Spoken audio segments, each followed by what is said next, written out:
Are you constantly feeling like you're not making any progress towards your financial goals? In this video, I'm going to talk about the most important concept in finance.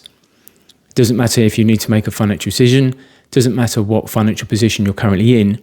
Without knowing what it is, you'll struggle to progress your finances. Hi, I'm Matt. I have over a decade of experience in the asset management industry. I've worked for 2 world-class hedge funds, and I have the CFA designation. You may have heard the question, would you take $1 today or $1 tomorrow? What would you do, and why should you care? You go around the supermarket week in, week out, buying the same stuff you usually do, and you notice that the prices just keep going up and up and up.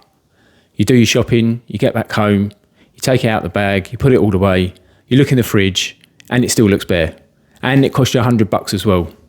And I know you know what I'm talking about. $1 today and $1 in the future look equal on paper, but they're not equal in power. Let's be specific. If you were offered $5 today when your favourite coffee costs $4, or in a year's time when it costs $6, what would you do? When would you take it? Well, I'm hoping you pick the first scenario. You take it today. It should be pretty obvious that if you get given $5 now, you can buy your coffee and you get a buck change, or in a year's time, you can't afford it at all. The correct choice is to take the money now. $1 today is almost always worth more than $1 tomorrow, apart from if you was living in Japan in the late 90s. But why is this the case? As time passes, these goods and services tend to become more expensive. These general price rises eat away at the money that you earn and that you're trying to save. This is inflation. Let's say inflation will be 3% over the following year. You have 10k in savings, earning no interest. Just sits there, probably in a current account. After a year, as long as you haven't taken any money out and the bank and your bank hasn't imploded like they did in the GFC, then in a year's time, you'd expect to have, 10k. That money's actually worth less. So if you want to know what 10k in 1 year's time is worth, if the inflation rate is expected to be 3%, it's 10,000 divided by 1.03. Now, it works out just over 9,700. And that value is known as the real value, or alternatively, the inflation adjusted amount. So you see, if you do nothing, you're $300 poorer. It's essentially a hidden fee that's costing you $25 a month without you even realising. To work out the real value of money in 1 year's time, in terms of today, is really simple. You just take that amount and you divide it by 1 plus R. R here is the inflation rate. So 3%, for example, would be 0.03. It's straightforward to extend this if you want to work out the value of any cash flow in the future. Similar to what we did before, you just take that amount you expect to get at whatever point in the future and divide it by 1 plus R to the power of n. Now, n here is just the number of years when you expect to get that cash flow. So, for example, if you expect to get it in 2 years' time, it would be 2. Now, that n is known as the power, the exponent, or the index. It's just a fancy name to say whatever that exponent applies to, whatever number that applies to, you times that number by itself n times. So as I said, if it's 2, it would be 1 plus r to the power of 2, which is equal to 1 plus r times 1 plus r. It's pretty simple. The time value of money is really about opportunity cost. After all, in our early example with the coffee, what could you do with that money? You could spend it, as most people do.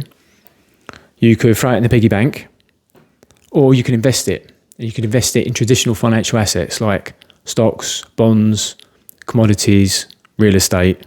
You choose to invest. Let's say you have the opportunity to invest in something that generates 5% in interest annually. Inflation is running at 3%, and you have that 10k in savings that are earning no interest. So let's look at 2 scenarios side by side.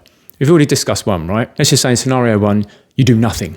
You literally do nothing. You just sit there, sits in a current account, and you leave it. Then the future value will be 10,000. It's not earning any interest. Nothing's happening with it. But the present value of that 10k in 1 year's time will be just over 9,700, as we said. So you're losing $300 there. And let's just say in scenario 2, you decide to invest it. You invest it at 5%. That money grows to a future value of 10,500. So it's 10,000 times 1.05 gives you 10,500. Great, you've made $500. Nominal money from your investment. But if you discount that back to today using the inflation rate and we divide it by 1.03, the number comes out at just under 10,200. So if you compare both scenarios, in the first one, you're losing $300, and in the second one, you're making almost $200 in real money, in real terms. Hopefully you can see why this is important. In the first scenario, you're becoming poorer, you've lost $300. And in the second scenario, you're becoming wealthier, you've made $200. In order to beat inflation and keep your head above water, you need to take into consideration that as your money grows, it needs to beat the inflation rate.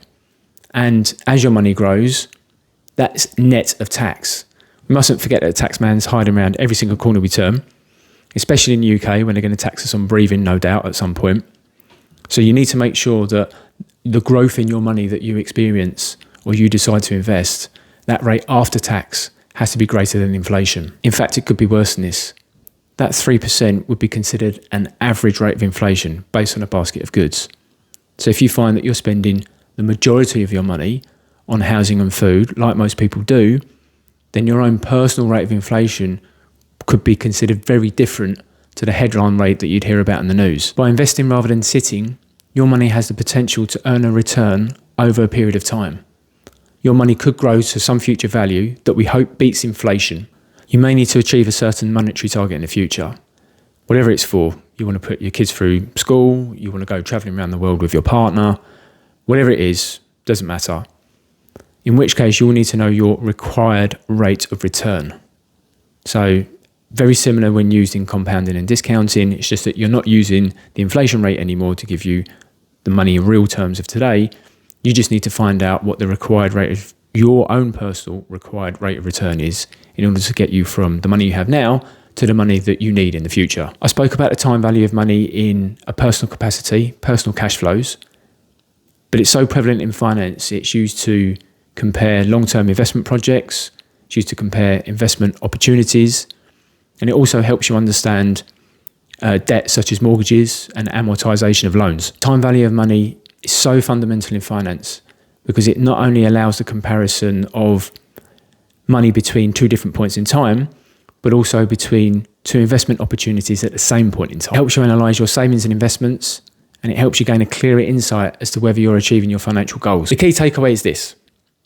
If you're putting your money into a savings account or a current account each month after you get your wages, and it's earning little to no interest, you are literally getting poorer as each day passes. I can't stress that enough. Before we continue, let me ask you this. Do you know how much you have in savings? Do you know what interest rate, if any, is being applied to those savings? Do you know what the inflation rate of your country is? If the answer is no to any one of those questions, then I strongly suggest you write it down and check it in a little bit. If you need to find out the inflation rate of your country, I left a link below. I have no affiliation, it's just a really helpful website, so please check it out. Please share this video with anyone you feel will find it helpful. People really do need to know this. If you want more information on inflation specifically, then check out my next video.